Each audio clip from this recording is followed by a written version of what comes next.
Good morning. That is time for two next feuilletons.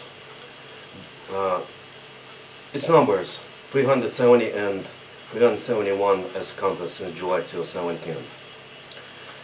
The first one is called 10 Inches Deep MILF. That is scheduled as a fictional interview of an expert of America's private fund titled For Future Happiness to the ZSSM Sport magazine. This feuilleton was composed by me, read by me, by Andrei Hamster Shatalov, and are going to be told to you in this video by me too, in several minutes. This feuilleton is a completely fictional satire, completely fictitious satire. If you find or believe to find any resemblance or match with practical reality, that is a purely coincidental random event. This material has not been released yet in any form and will be released in writing in ZSSM Sport magazine in a week, a Monday. In a Monday. Magazine. Oh! What does your private foundation do? Question mark. An expert of America's private fund titled For Future Happiness. We are concerned about public health and social climate in our country. Magazine. What do you do in general? Question mark. An expert. We collect endowments and contributions from private sources which are used to study how our homeland may be improved or adjusted through government regulations and federal acts in order to better tune to Christian values and humanitarian goals that are viewed as advisable for our nation. In fact, we finance studies on many issues that focus on problems of sexual life, prudent upbringing of juvenile classes of our youngsters, and etc. Magazine. May you give us some details on what studies you pay for? Question mark. What does such scientific research aim at? Question mark.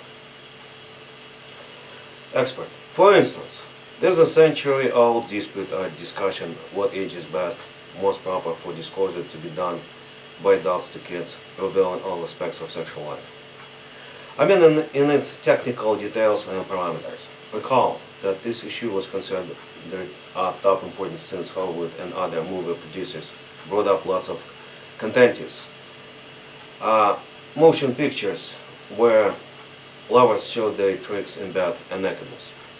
This issue seems to be utmostly significant for many areas of commercial production and services provision where providers are limited to broaden their public offers for very ticklish but revenue-capable products like porno movies, glossy sex journals, sex gadgets, and literature.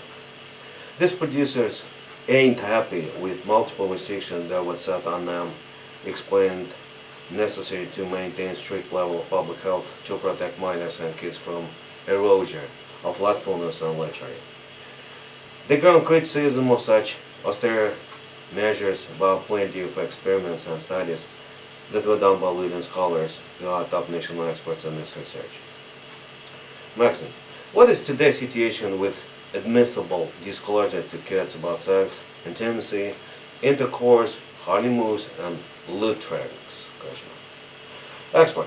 Most of such things get removed from movies and sex shops by gangs of moralists who, although are gathered up in accordance with state decrees and federal acts. This restraint has become a true brake that obstructs our national progress and profusion and blossoming. Magazine. How the restrictions imposed by the federal government and the states may reduce quality of a level of satisfaction that the whole nation feels? It is commonly known as developed and enacted for better protection of socially weak members like minors, pensioners, or incapable on any ground. What is so bad about cutting these categories or downs from arousing instruments which have proved its high efficiency for any person who suffers from a deficit of sexual satisfaction and lustful pleasure? Expert. There are many heavy criminal cases where such suspects underwent dangerous influence and improper solicitation through scenes in motion pictures depicting utter wantonness and libidinous which drove them to commit ugly violent crimes and manifest unacceptable social behavior in public, like often done by pupils, school kids who defy reasonable standards of discipline and demeanor set forth for juvenile persons. Let's drop theory of this problem. Please, let me ask my simple question that every parent at least once faced in their life. What is the proper age to discuss to kids details of sex? In particular, the most common issue is female genitals that attract maximum attention of boys and males through their whole life. What is your professional opinion on when it must be disclosed to a new generation of our citizens? At what age? Expert. We finance lots of field experiments on this problem. In general, I must say that our expert standpoint follows an idea of full and unlimited, complete and uncompromised disclosure of each aspect of female nakedness, whatsoever it could be. It seems to be a problem where you deal with a minor who was kept away from this information so long that it became their obsession, painful, insalubrious obsession, where parents disclose such information of anatomy of female genitals to little puppies, like at 5, 7, 9 years old. Whenever they start to ask this question or show some interest, their social demeanor, stability, temper, and threats of such misbehavior were under control of low further interest that did not allow to anyone or anything to ignite, to arouse them by touch of such issue or relevant situation. Assume. I believe that disclosure of high quality and resolution details of female genitals may be done as early as possible right away after a kid asks that question for the first time. A parent or relative in charge of the look after guardianship must be one who shall bring in a grown, mature female model, a MILF, who is to split her hips in front of the interested boy. The MILF must permit the boy to look at her vagina for as long as the kid likes or wants. Further, some colleagues of ours believe that the MILF must let the viewer to touch her genitals outside and inside in order to obtain maximum life experience on this issue. This maneuver is designed to kill any excitement, unhealthy exaltation, with delight and attraction in the minor as early as possible. Boys that went through such procedure don't commit rapes and sexual abuses as often as other kids who were kept out such experience. This method has proved to be an excellent instrument of control of counter-sexual violence injection that materially reduces risk of relevant crimes later on. May you describe how minors, let's say, of 5 or 10 years old, react to such performance, strip off and split up that goes a feet away from their eyes? Expert. Of course, I will tell you about a latest field experiment that we conducted on 2 boys of 8 and 9 years old. We hired a MILF. She was a tall, robust female with +3 size natural boobs and large but accurate mouth as she gave birth to 4 children. She was something around 40 years old.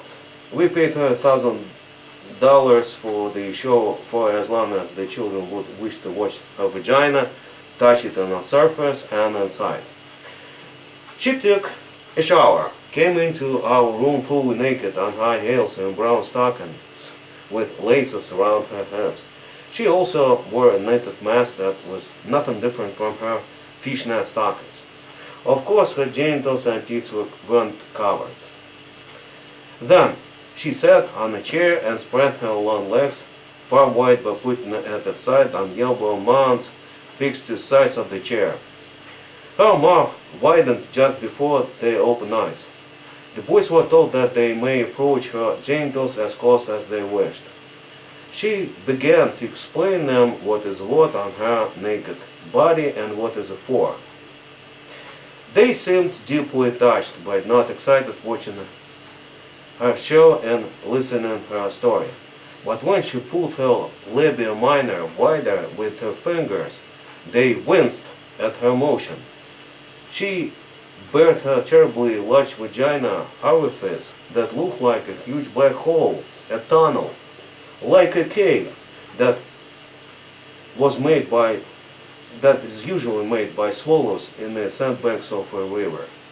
We, the kids, and all adult experts who were there, stared inside the fell black hole, but saw no bottom in its absolute darkness. Faces of the children broke out with exceptional fear that they couldn't hide. One of two boys asked whether it was everything right with the lady. He couldn't embrace by his child's mind that a human being may have such huge emptiness that seemed unusual and unhealthy. Magazine. How big was her vagina passage? Expert. Her entrance looked like something 2 inches wide in the diameter. Yet, the depth wasn't seen. The same Braveheart kid asked his second question about how deep this hole was, ? She said that she had no idea, but no stud could touch its bottom by his penis ever. She smiled, pulled a long sword-like dildo out of her giant purse and inserted it inside for full length. Then she took it back. We measured her depth by finger pinch on the dildo. It was 10 inches deep vagina she had. I noticed that the kids were really shocked by this unpleasant picture of such greatly dilapidated human tissues that weren't seen aesthetically at all. When the minors lost any interest to her genitals, we told her to get dressed and leave. Any further question on this performance that was asked by the kids, both openly, verbally, and on night telegraph, and to the kids, was asked to the kids, when they were asleep, gave same result. The children lost any interest to the female vagina as to a class object. I haven't seen them watching analogous picture on free internet resources for many years after this case, as they were practically killed as chasers or admirers of women's nakedness. Our psychologists, who were criminal forensic experts in the past, said that chances that these kids would sexually abuse or rape a female are below zero, as any their interest or excitement about female nudity was fully erased and deleted. Magazine. Please, tell me a thing that you didn't mention first. Did you select the exhibitionist with the special purpose where you were aware that she had 2 inches wide and 10 inches deep twat? What's the recall reaction and applied goal of the experiment? Expert. Yes, there was. I said that we are a scientific institution that studies public health and social stability. Therefore, we prepared and conducted the field experiment that was to check out how salacious dreams and thoughts on minors may be corrected through non-pharmaceutical therapy. This scene with her giant black cave was one of such gentle and ginger efforts to find an ideal solution to juvenile criminality that quivers our country by never-ending heart-splitting, heart-throbbing sex abuses. Now, we are completely sure that these two won't ever rape or molest anyone. Well, a truly intriguing story, I guess. I admit. And very unexpectedly common end. Thanks a lot. That's all. Hello? Notice the second photo for today, that is number 371.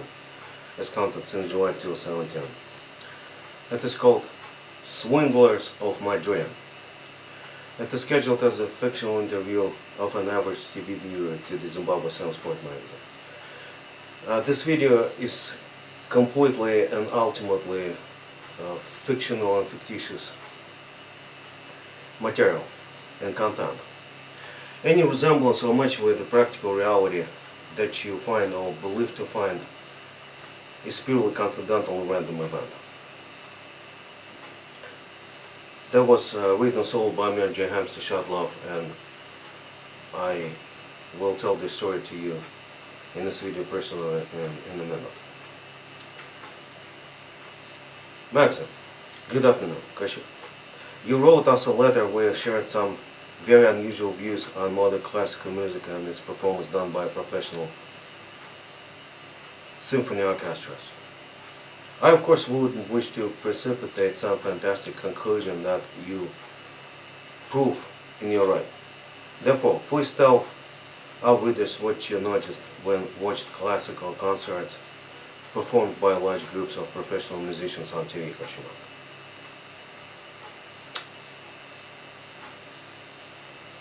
Average TV viewer. They will swindle the audience. They swindle it to an unbelievable extent. Maxim, how musicians may defraud their listeners during the concert? Question mark. I don't really foresee your point even theoretically. Where is there a swindle when you come to one's concert? Question mark. TV viewer, let's say you bought a ticket for a performance of the Moon Suite composed by Beethoven that is promised and advertised to be performed by some Royal Symphony Orchestra, directed by a famous superstar that will feature starring a celebrity pianist. I suppose that you watch such concerts hundreds of times in your entire life. The concert lasts for 2 hours and a half with 20 minutes coffee break and a smile. At the time, you gaze how the soloist taps on keys of the grand piano with all the 10 fingers at the pace that you could hardly follow with your eyes. Of course, you never see that they get assistance by overlooking notes of the suite they perform. Let's try to estimate how many separate or collective sounds the solo piano makes during the show. If the pieces are played at some very high rate, the pianist presses 10 keys each second. This includes accords. Let's calculate the whole amount of such taps to be pressed during the concert. Let's assume that it lasts for 2 full hours. There are 7,200 seconds. In total, the soloist touches 72,000 keys. My question was that bothered me since I was a child. How do they remember this great sequence to be so quickly done by doing that with all their fingers? Question mark. How did they fiddle it around that accurately and that fast? Question mark. Some friends of mine said that they must have unique memory in order to become soloists. I saw hundreds of such prodigy whisk individuals on TV. I can't admit that they all are so talented that may memorize this awful amount of information in its exclusively right order. Don't you agree with me that this mystery must be solved? Question mark. Maxim, yeah, sounds incredible. I'm fully amazed by your calculation. Please tell me what is your belief how they do it? Question mark. TV viewer, I'm sure that they don't even try to cram for the concert. It is merely impossible whatever belief you about human abilities you hold. Thus, I come to an only possible conclusion that they all are jazz men. In other words, they got a support orchestra. They repeated the piece many times together. The pianist remembers what there must be in general. Mainstream. The soloist can't physically memorize all songs that are written on a score that was prepared by a composer. The soloist then is doomed to roam, gather, jive round mainstream given by the support orchestra.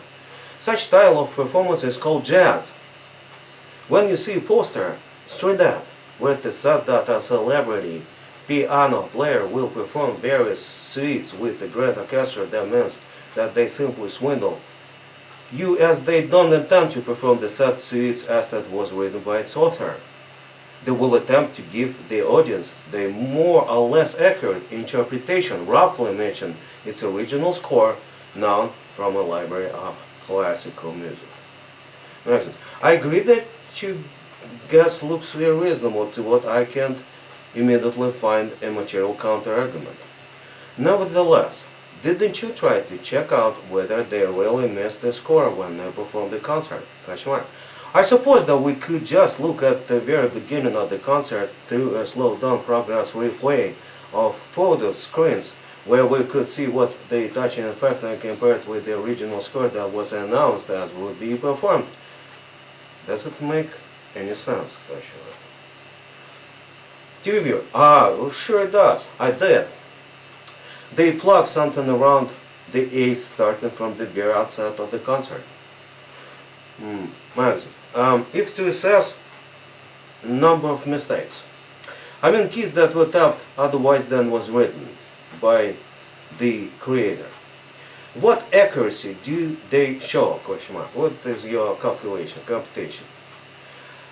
To review, they miss both a number of notes taken and the composition of notes in comparison to the score. That's why it wouldn't be truly accurate to count the deviation from the score just by one parameter.